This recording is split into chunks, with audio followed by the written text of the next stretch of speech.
Bismillahirrahmanirrahim. Assalamualaikum warahmatullahi wabarakatuh. Innal hamdalillah nahmaduhu wa nasta'inuhu wa nastaghfiruhu wa nastahdi wa natubu ilayh. Wa na'udzu billahi min shururi anfusina wa sayyiati a'malina. من يهده الله فلا مضل له ومن يضلل فلا هادي له. أشهد أن لا إله إلا الله وحده لا شريك له وأشهد أن محمدا عبده ورسوله لا نبي ولا رسول بعده. قال الله تعالى في كتابه وهو أصدق القائلين بعد أعوذ بالله من الشيطان الرجيم. يا أيها الذين آمنوا اتقوا الله حق تقاته ولا تموتن إلا وأنتم مسلمون. ثم قال يا أيها الناس اتقوا ربكم الذي خلقكم من نفس واحدة وخلق منها زوجها وبث منهما رجالا كثيرا ونساء واتقوا الله الذي تساءلون به والأرحام إن الله كان عليكم رقيبا. ثم أما بعد فإن أصدق الحديث كتاب الله وخير الهدى هدى النبي صلى الله عليه وعلى آله وسلم وشر الأمور محدثاتها فإن كل محدثة بدعة وكل بدعة ضلالة وكل ضلالة في النار. Ma'asyiral muslimin, sidang jamaah maghrib, semoga Allah Subhanahu wa taala senantiasa merahmati kita, melindungi kita, dan memberikan kepada kita semuanya keberkahan hidup di dunia sampai kita berjumpa dengan Allah Subhanahu wa taala kelak. Karena kita yakin zaman rahmat Allah, hidup yang Allah berikan ini ada batasnya. Sehebat apapun jabatan yang kita sandang, bagaimanapun besarnya harta yang kita miliki, toh kita semuanya akan meninggal. Kita akan meninggalkan dunia yang fana ini. Kullu 'alaiha fan. Semuanya yang berkaitan dengan makhluk, mau tidak mau, ridho atau tidak, kita akan binasa zaman rahmat Allah. Kullu nafsin dha'iqatul maut. Setiap yang berjiwa, setiap yang bernafas, maka cepat atau lambat kita akan berjumpa dengan Allah Subhanahu wa taala dan meninggalkan kehidupan yang fana ini. Dan semoga salawat dan salam senantiasa tercurahkan kepada baginda kita, suri teladan kita, Nabi kita Muhammad sallallahu alaihi wa ala alihi wasallam, beserta para keluarga, sahabat, dan orang-orang yang senantiasa mengikuti sunnah beliau, teladan beliau, sampai datangnya hari kiamat kelak. Tsumma amma ba'd. Ikhwatal iman rahimani wa rahimakumullah. Kajian singkat pada kesempatan yang berbahagia ini adalah berkaitan dengan mahabbatur Rasul, yaitu bagaimana menegakkan cinta kita kepada Nabi kita alaihi salatu wassalam. Di mana zaman rahmatullah, mahabbatur Rasul, cinta kepada Rasulullah sallallahu alaihi wasallam, dia adalah merupakan di antara rukun keimanan kita, rukun keislaman kita.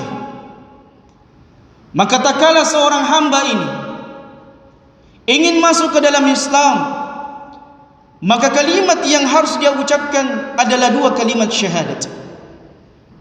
Yang pertama adalah kalimat tauhid, kemudian yang kedua adalah kalimat persaksian bahwasanya Muhammad adalah Rasulullah Subhanahu wa taala.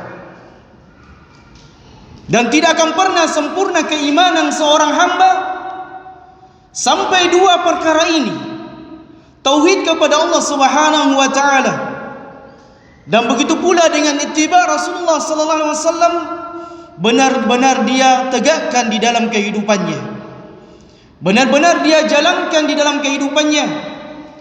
Sehingga para ulama mengatakan, sungguh Islam itu terbangun di atas dua perkara ini. Yang pertama adalah tauhid. Itulah yang kita ucapkan, asyhadu an la ilaha illallah. Kita mempersaksikan bahwasanya tidak ada ilah yang berhak untuk disembah kecuali Allah Rabbul Alamin. Dan dalam kalimat ini, jamaah rahmatullah, ada dua makna yang harus terpenuhi. Yang pertama adalah nafyun, menafikan semua peribadatan yang disembah oleh manusia.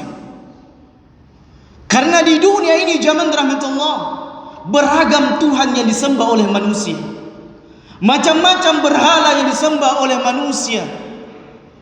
Ada manusia yang menyembah patung, ada manusia yang menyembah matahari. Bahkan tidak sedikit manusia mengaku dia menyembah iblis. Na'udzubillahi min dzalik. Dia bangga dengan apa yang dia sembah selain daripada Allah Subhanahu wa ta'ala.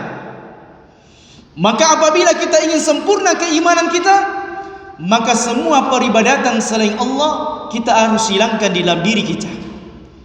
Tidak ada berhala di dalam diri kita.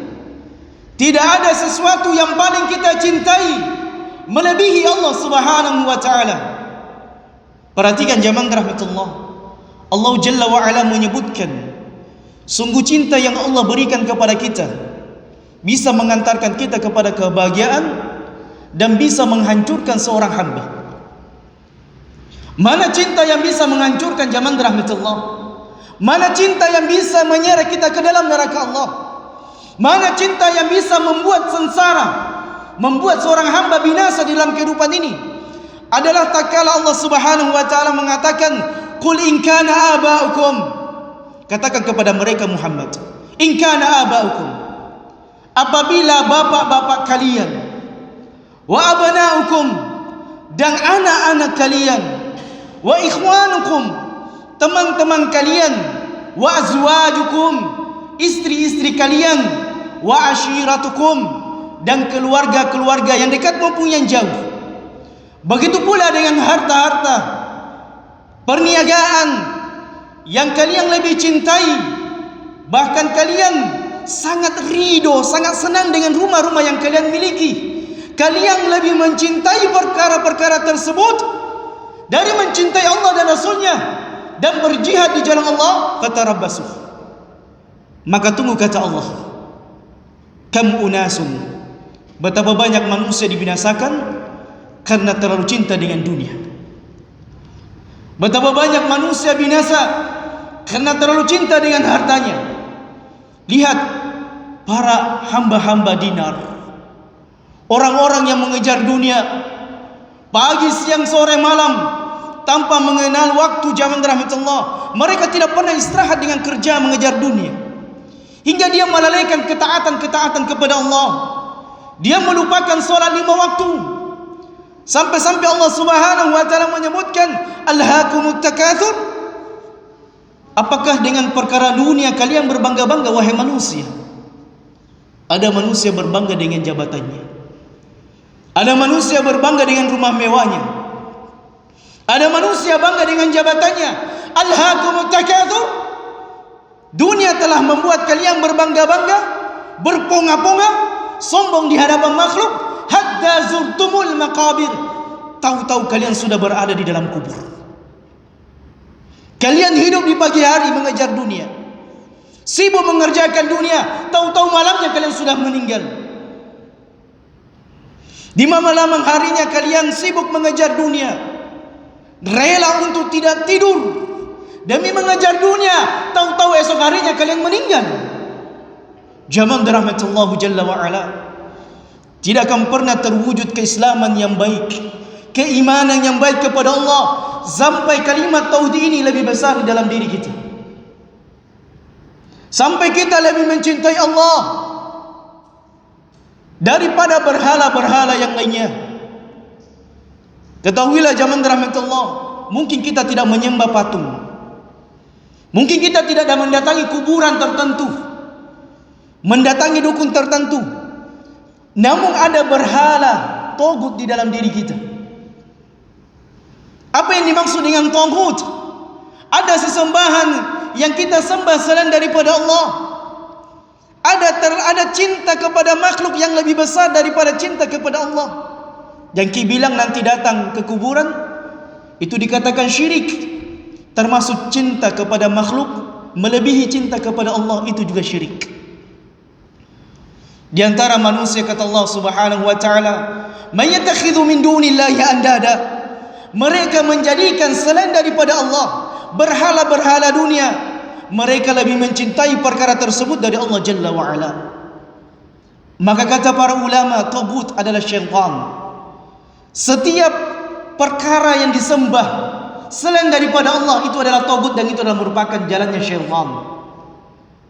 Dan di antara makna tagut adalah kullu ma yatajawazul had. Segala perkara yang manusia melampaui batas dalam perkara tersebut. Dalam perkara cinta, zaman rahmat Allah. Kalau bapak-bapak kita, anak-anak kita, istri-istri kita, teman-teman kita lebih kita cintai daripada Allah, itulah tagut kita. Jadi jangan main-main zaman rahmat Allah. Perkara tauhid tidak ada habisnya.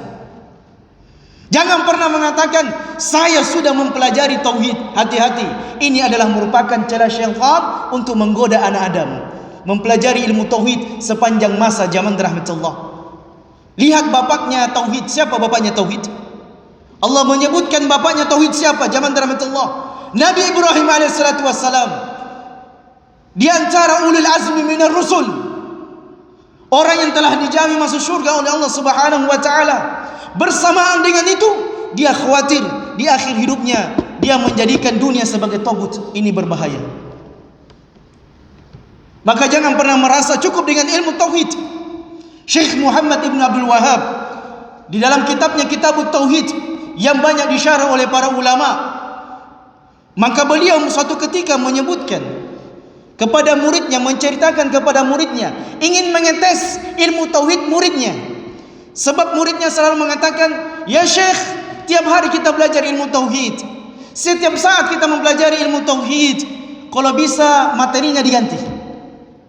Kata Syekh Muhammad Ibn Abdul Wahab, "Tayyib."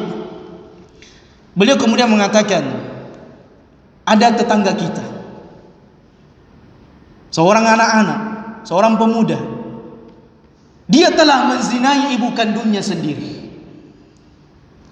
Dan tak kala murid-muridnya mendengar kisah cerita Syekh Muhammad Ibn Abdul Wahab, semuanya riuh, semuanya mengumpat, semuanya menghardik, semuanya marah, mengatakan ana durhaka, ana durjana. Kata Syekh Muhammad bin Wahab, tunggu dulu. Ada orang lagi, orang yang kedua, dia ini sakit. Suatu ketika dia bermimpi, atau ada orang datang kepadanya dan mengatakan, anakmu ini bisa sembuh kalau dia menyembelih sebuah sesembelihan yang diperuntukkan oleh selain Allah. Dua dosa zaman rahmat Allah. Perhatikan, orang yang hebat tauhidnya itu rata-rata cerdas. Karena syaitan akan menggoda seorang hamba dalam perkara tauhid. Syaitan tidak akan pernah meninggalkan kita sampai kita kufur kepada Allah. Hati-hati zaman rahmat Allah. Sebagaimana hati kita ini terlalu cinta dengan dunia, hati-hati. Jangan sampai kita meninggal bukan di atas Islam. Inilah pentingnya mempelajari tauhid. Sehingga dunia ini kadang melalaikan kita dari perkara tauhid. Kadang kita terlalu cinta dengan dunia, pekerjaan kita, tugas-tugas kita dan sebagainya, sehingga melalaikan tauhid ini kepada Allah, menampakkan hati kita kepada Allah. Maka kata Syekh Muhammad Ibn Abdul Wahab mengajari kepada muridnya, perhatikan wahai muridku. Dosa yang pertama adalah dosa zina. Dan zina kepada wanita yang tidak main-main, ibu kandungnya, double dosanya. Namun kata Syekh Muhammad Ibn Abdul Wahab, dosa yang dia lakukan, selama ada tauhid di dalam dirinya, masih ada kemungkinan dia diampuni oleh Allah dan dia selamat dari neraka Allah Subhanahu wa taala. Dan andaikan Allah mengazab dia akan dosa yang dia lakukan, maka muwahhid, orang yang senantiasa mentauhidkan Allah, mendapatkan keistimewaan, mereka tidak pernah kekal di dalam neraka Allah Subhanahu wa taala. Adapun dosa yang kedua, dosa yang sering dianggap enteng oleh manusia, menyembelih selain daripada Allah.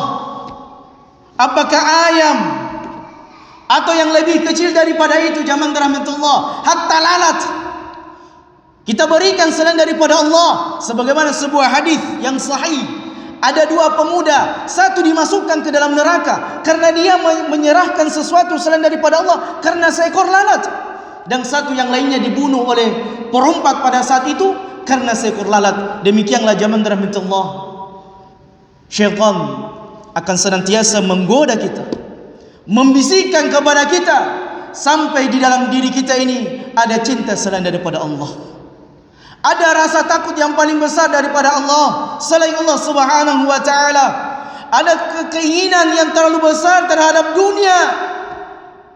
Jangan sampai zaman rahmatullah syaitan berhasil menghancurkan kita dari sisi-sisi kesyirikan yang kita tidak ketahui. Sehingga Nabi Ibrahim alaihissalatu wassalam, begitu pula Nabi kita alaihissalatu wassalam di dalam hadisnya berdoa kepada Allah agar tidak berbuat syirik dengan kesyirikan yang beliau tidak ketahui. Dan belum tentu kita mengetahui perkara-perkara syirik zaman rahmatullah, di mana syirik ini terbagi dua. Ada syirkul akbar, syirik yang paling besar, dan ada syirkul asghar.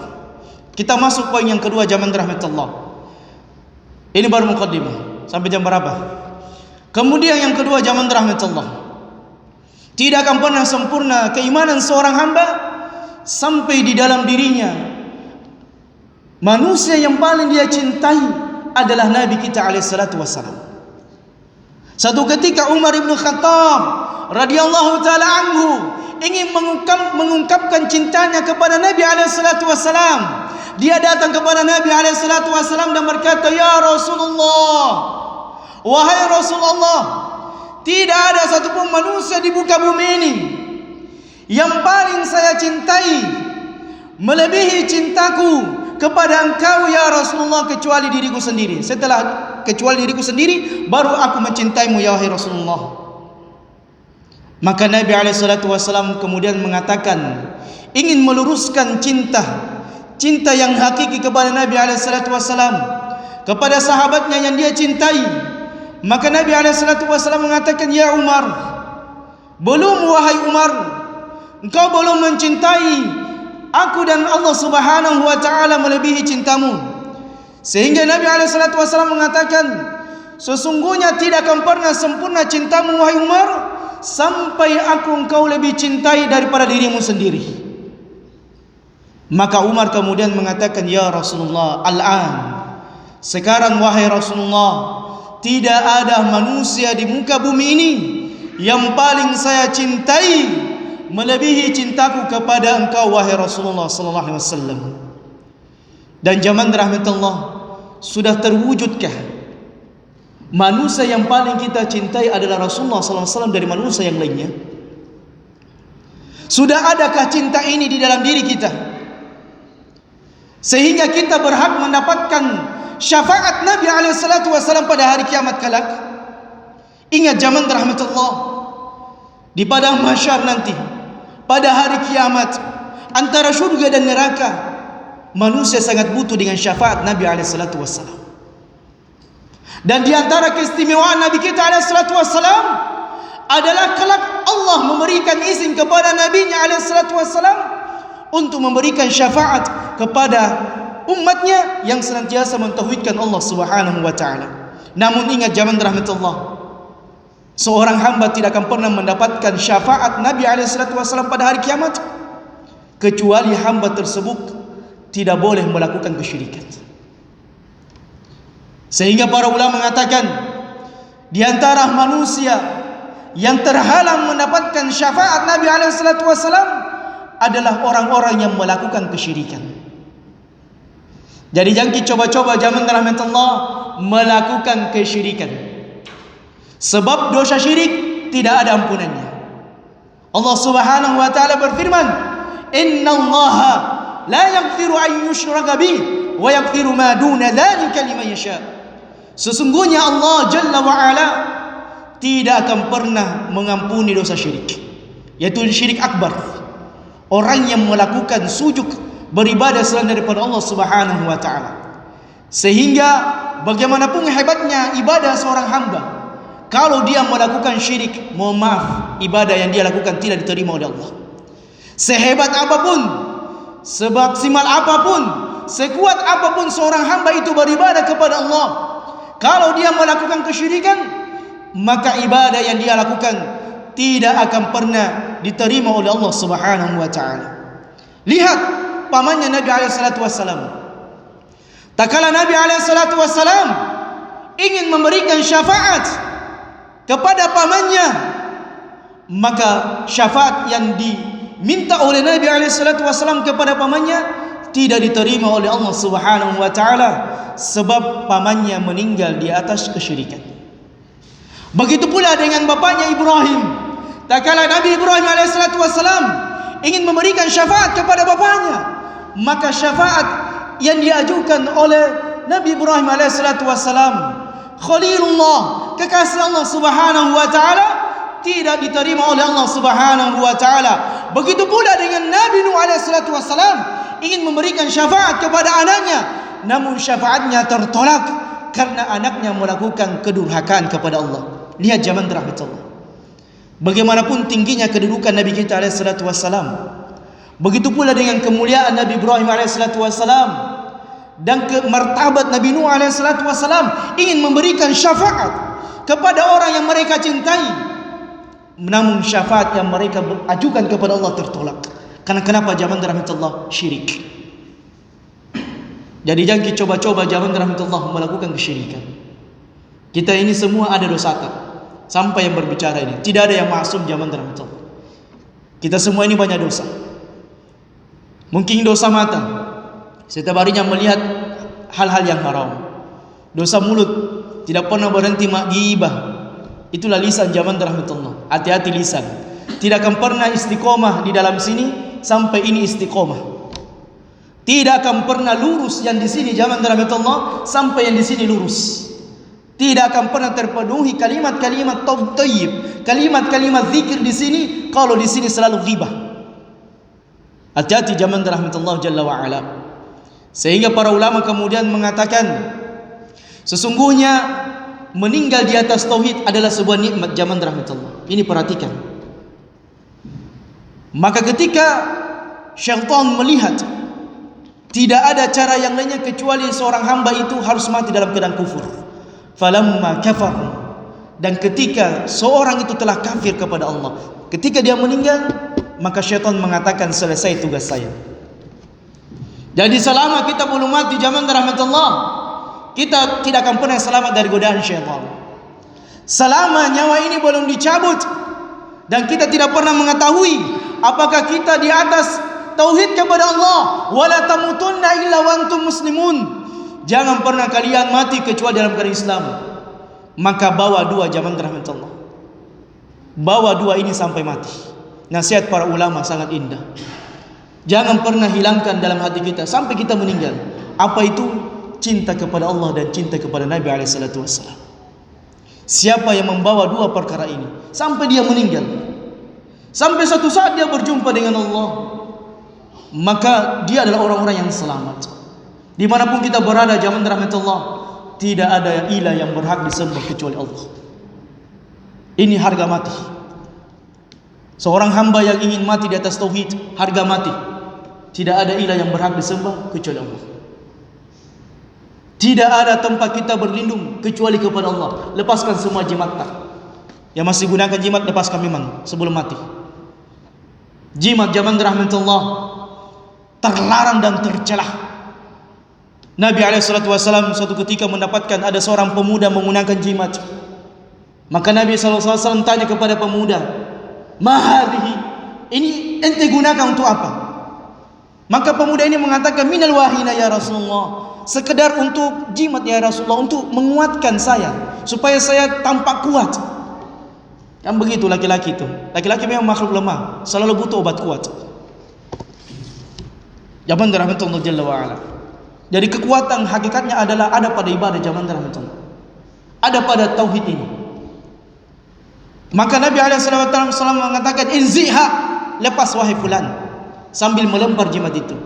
Sebab kalau ini masih ada padamu, melekat sampai kau mati, engkau tidak akan pernah beruntung, dan kamu akan terus menerus celaka di sisi Allah Subhanahu wa taala. Maksudnya adalah kamu akan binasa dalam neraka Allah Subhanahu wa taala. Maka zaman rahmatullah jalla wa ala mencintai Nabi SAW, bagaimana mewujudkannya? Sebab ada cinta palsu, ada cinta yang hakiki. Sebagaimana kita sering dapatkan dengan manusia. Kadang manusia itu dia mengatakan, wahai fulan, saya cinta kamu, padahal ada maunya. Dan lihat, kebanyakan manusia dicintai karena dua perkara. Yang pertama karena dia punya jabatan. Banyak orang mendekati itu zaman rahmatullah. Jadi selama kita mendapatkan jabatan, ada jabatan tak, maka manusia akan datang, mungkin membawa hadiah, membawa sesuatu, souvenir dan sebagainya. Kemudian yang kedua, kapan manusia cinta dengan kita? Ketika kita punya fulus. Ada fulus, ada uang abang disayang, tak ada uang abang. Begitulah manusia zaman rahmatullah. Mereka mendekat manakala mereka butuh kepada kita. Kita punya jabatan dan kita punya harta benda. Maka ini adalah cinta yang palsu. Kalau mau lihat teman, adalah lihat teman yang suka sayang dengan kita tak kala kita susah, yang kita kere. Dan sangat sedikit manusia yang bisa mencintai orang kere zaman rahmatullah. Jangan harap. Kebanyakan orang suka orang kaya. Kebanyakan orang suka yang punya jabatan. Itu fitrah. Itu cinta palsu zaman rahmatullah. Demikian banyak orang mengatakan saya cinta kepada Nabi SAW. Maka kita katakan kullu yadda'i waslan li Laila wa Laila lam takiru bidak. Semua orang bisa mengaku dia punya hubungan spesial dengan si Laila, namun si Laila tidak pernah mengakui hubungan tersebut. Semua manusia bisa mengaku, dia mengatakan inni uhibballah, inni uhibbu Rasulullah, saya mencintai Allah, saya mencintai Rasulullah sallallahu alaihi wasallam. Namun bagaimana konsekuensi mencintai Nabi alaihi salatu wasallam zaman rahmatullah? Maka coba kita berteladan kepada para sahabat, di mana para sahabat Nabi alaihi salatu wasallam adalah contoh konkret mewujudkan cinta kepada Nabi alaihi salatu wasallam. Yang pertama, kalau kita benar-benar mencintai Nabi adalah ikuti semua ajarannya, teladani semua perintahnya, jalankan semua perintahnya zaman rahmatullah. Ini poin yang paling tertinggi, poin yang paling besar. Laqad kana fi Rasulillah uswatun hasanah. Sungguh pada diri Nabi SAW ada teladan yang baik. Lihat para sahabat ridwanullahi jami'an. Mereka adalah manusia yang senantiasa berlomba-lomba. Jadi tidak berjalan lambat, berlomba-lomba, bergegas dalam perkara apa? Ittiba'un Nabi sallallahu alaihi wasallam, mengikuti Nabi alaihi salatu wasallam. Tidak ada satupun pergerakan Nabi kecuali sahabat mengikuti. Sampai-sampai Utsman satu ketika beliau berwudu di depan budaknya, hamba sahayanya. Kemudian beliau mengatakan, tolong bawakan saya air. Maka dibawakan air oleh gulamnya, oleh pembantunya. Maka kemudian Utsman berwudu, memperlihatkan kepada gulamnya cara wudu Nabi SAW. Kemudian Utsman mengatakan, beginilah saya berwudu sebagaimana wudunya Nabi SAW. Dalam perkara wudu zaman rahmatullah. Bahkan sahabat mencari tahu bagaimana apa yang dilakukan oleh Nabi SAW sebelum tertidur, dan apa yang dilakukan oleh Nabi SAW, doa apa yang dipanjatkan Nabi SAW setelah tidur. Bagaimana Nabi SAW masuk WC, bagaimana Nabi SAW mempergauli istrinya, bagaimana Nabi SAW solat. Sallu kama ra'aitumuni usalli, solatlah kalian sebagaimana aku solat. Maka zaman rahmatullah, ketika kita beribadah, letakkan ibadah ini di atas ibadah yang dilakukan oleh Nabi SAW. Jalankan semua ibadah yang kita lakukan, mulai dari tayammum, wudu, solat, haji, manasik dan seterusnya, sesuai dengan contoh Nabi kita SAW. Jangan perkara-perkara yang lainnya. Karena Allah telah menyebutkan, "Faman kana yarjullah," siapa yang mengharapkan perjumpaan dengan Allah dan hari akhirat, dia berbahagia. Kelak dia berjumpa dengan Allah dan Rasulnya. Dia berbahagia pada hari kiamat kelak. Maka hendaknya mereka ittiba kepada Nabi SAW. Ittiba ke zaman rahmatullah. Beli bukunya Nabi. Beli bukunya sejarah perjalanan Nabi SAW. Beli bukunya bagaimana Nabi kita SAW berwudu. Beli bukunya bagaimana Nabi kita SAW solat. Beli bukunya bagaimana Nabi SAW bermuamalah. Karena Islam ini zaman rahmatullah adalah tauqifiyah. Harus sesuai dengan tuntunan. Tidak boleh orang pitri-pitri dalam beragama. Tahu pitri-pitri zaman rahmatullah? Apa itu pitri-pitri? Piti holo-holoi dalam beragama. Tidak boleh zaman rahmatullah. Orang beragama itu tidak boleh sembarangan. Si fulan mengatakan bagus salat subuh 3 rakaat. Si fulan mengatakan bagus salat subuh 4 rakaat. Si fulan mengatakan salat subuh bagus 5 rakaat. Begini dan begitu, tidak boleh zaman rahmatullah. Al-yawma akmaltu lakum dinakum. Hari ini yaitu hajjul wada, Allah Subhanahu wa taala menurunkan sebuah ayat yang menstempel dan mengikat bahwasanya agama ini telah sempurna. Semua amalan-amalan yang Allah berikan syariatkan kepada Nabi SAW telah sempurna. Sehingga dalam Islam zaman rahmatullah tidak lagi membutuhkan sebuah ajaran yang baru. Dan ketika kita beramal, beribadah kepada Allah, jangan membuat hal-hal yang aneh. Sebagaimana banyak keanehan di zaman kita sekarang ini. Salah satu keanehan adalah toriko-toriko dalam beragama. Tidak ada zaman rahmatullah. Tidak ada toriko-toriko yang selamat kecuali toriko yang telah diajarkan oleh Nabi kita SAW. Jadi kalau ada orang yang mengajarkan toriko-toriko yang lainnya, ya seperti yang kemarin ini yang terjadi, boleh meninggalkan semua solat. Yang penting minimal pernah solat 1 kali saja. Ini naudzubillahi min dzalik. Dan bayar 5 juta sebagai DP untuk masuk surga. Ini bukan toriko ila jannah. Ini ada toriko ila nar. Bukan jalan menuju surga zaman rahmatullah, tapi ini adalah toriko menuju neraka Allah Subhanahu wa taala. Ikuti Nabi kita SAW. Siapa yang ingin selamat di dunia dan di akhirat, ikuti cara beragamanya Nabi SAW. Jangan pernah melakukan hal-hal yang lainnya. Lihat para sahabat ridwanullah jami'an. Mereka adalah orang yang paling cinta dengan Nabi SAW. Jangankan harta mereka korbankan, sampai nyawa mereka korbankan untuk membela agama Allah dan membela Nabi kita SAW. Jadi zaman rahmatullah, poin yang pertama, camkan baik-baik, tanamkan di dalam diri kita, saya tidak boleh beribadah kepada Allah sampai ibadah ini saya tahu ini dari Nabi kita SAW. Dan orang yang menyelisihi Nabi SAW, Allah ancam dia. Jadi siapa-siapa yang beribadah selain dari ibadahnya Nabi SAW diancam oleh Allah. Allah Subhanahu wa taala mengatakan, "Wa man yushaqiqir rasul min ba'di ma tabayyana lahul huda wa yattabi ghaira sabilil mu'minin nuwallihi ma tawalla wa nuslihi jahannam wa sa'at masira." Siapa yang menyelisihi Rasulullah ajarkan begini tapi dia cari jalan yang lainnya. Rasulullah SAW perintahkan begini berwudu, dia cari jalan yang lainnya, dia buat yang lainnya, dan mengikuti jalan selain daripada jalannya sahabat, sunnahnya para sahabat ridwanullah jami'an, maka Allah, perhatikan zaman rahmatullah, Allah akan memberikan dia keleluasaan dalam beragama. Artinya dicuekin oleh Allah. Silakan ibadah yang kau ingin lakukan, silakan lakukan apa yang kau lakukan, silakan amalkan apa yang kau inginkan dalam amalan tersebut, dan kelak Allah akan memasukkannya ke dalam neraka Allah Subhanahu wa taala. Jadi jangan main-main zaman rahmatullah. Dua perkara ini, cinta kepada Allah dengan tauhid dan cinta kepada Nabi dengan ittiba'. Ini kaidah penting. Saya ulangi, cinta kepada Allah dengan tauhid, mentauhidkan Allah dan meninggalkan semua kesyirikan apapun bentuknya. Syekh Sulaiman Ar-Ruhaili mengatakan syirik dua, syirik besar dan syirik kecil. Syirik besar mengeluarkan pelakunya dari agama Allah, dia kekal di dalam neraka, semua amalannya hangus. Ada syirik kecil, tidak sampai mengeluarkan dari agama. Di antaranya bersumpah selain nama Allah, demi bapakku. Ini syirik kecil. Kata Syekh Sulaiman Ar-Ruhaili, walaupun dia syirik kecil, namun semua kesyirikan mendatangkan kejelekan dan keburukan. Inilah zaman rahmatullah Jalla wa'ala. Kemudian yang kedua, zaman rahmatullah, bukti cinta kita kepada Nabi SAW adalah memperbanyak salawat.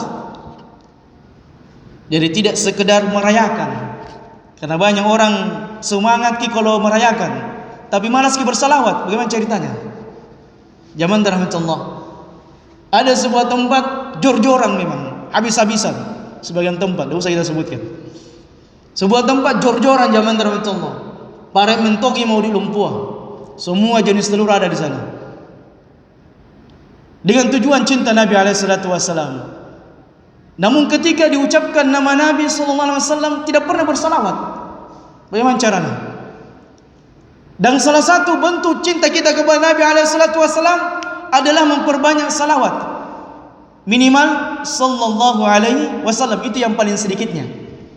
Jadi ketika Nabi kita SAW disebut, ucapkan sallallahu alaihi wasallam, atau yang paling lengkapnya dan paling perfectnya, Allahumma salli ala Muhammadin wa ala ali Muhammad kama sallaita ala Ibrahim wa ala ali Ibrahim innaka Hamidum Majid, wa barik ala Muhammadin wa ala ali Muhammad kama barakta ala Ibrahim wa ala ali Ibrahim innaka Hamidum Majid. Ini yang fullnya.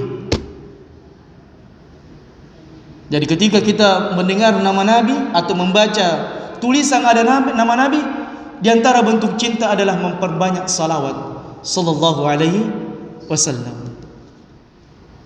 Terakhir zaman rahmatullah, kita sebutkan cinta kepada Nabi tidak main-main zaman rahmatullah. Sebab itu diantara yang membawa kita kepada surga Allah Subhanahu wa taala.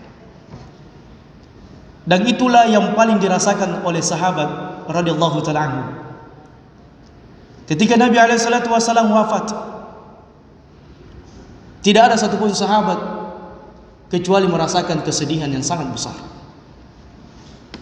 Sampai-sampai Umar, tak kala sallallahu alaihi wasallam meninggal, beliau kemudian memuluskan pedangnya dan beliau mengatakan, siapa yang mengatakan Muhammad meninggal, saya akan tebas kepalanya.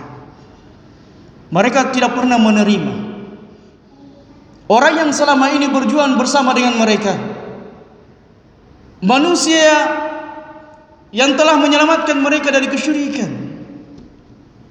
Bertahun-tahun perang antara kabilah, mereka satu sama yang lainnya cekcok. Allah utus seorang Nabi yang sangat penyayang. Nabi kita sangat sayang kepada kita zaman itu.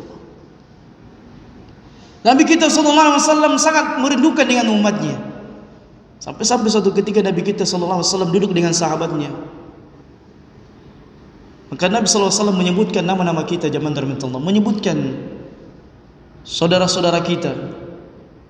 Demikianlah Nabi SAW, beliau sangat menginginkan kepada kita hidayah tauhid zaman itu. Tidak ada satupun lembah, pasar-pasar, melainkan Nabi SAW mengatakan, qulu la ilaha illallah tuflihu. Katakan wahai manusia, la ilaha illallah, kalian akan selamat. Hingga Aisyah radhiyallahu taala anha pernah mengatakan, ya Rasulullah, momen apa yang sangat berat untukmu ketika engkau berdakwah? Maka Nabi SAW mengatakan, momen pada saat saya di Taif.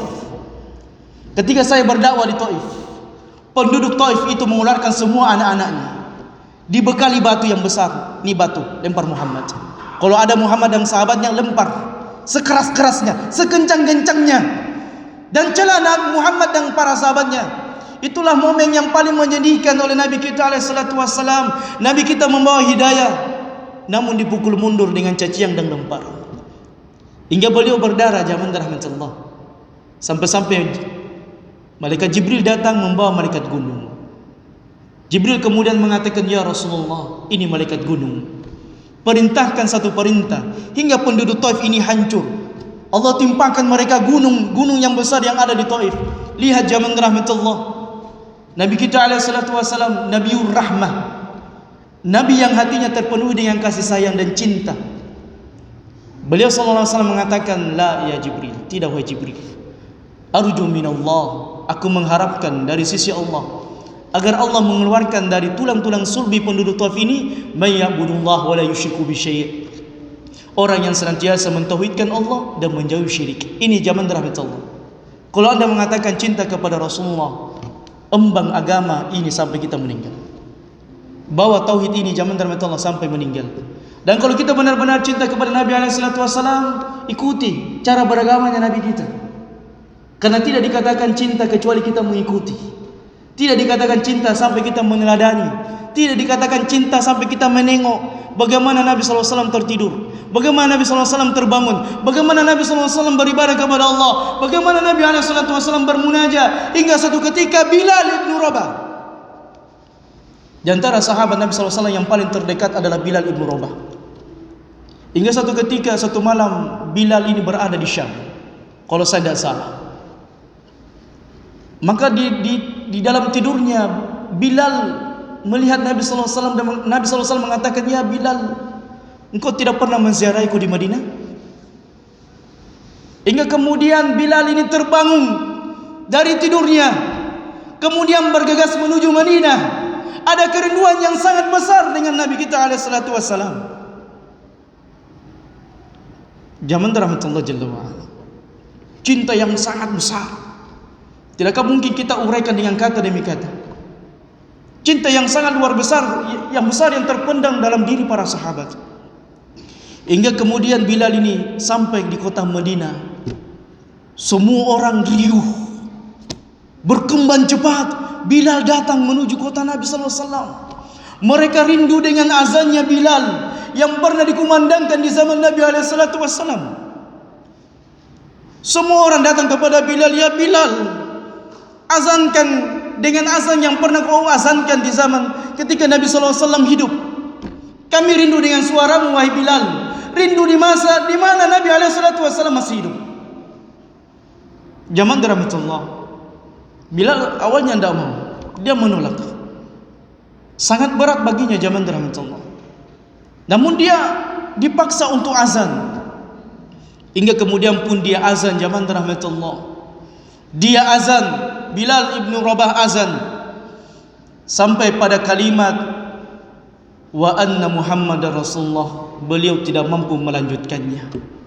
Terlalu berat cinta yang terpendam, terlalu berat perpisahan dunia dengan alam barzakh.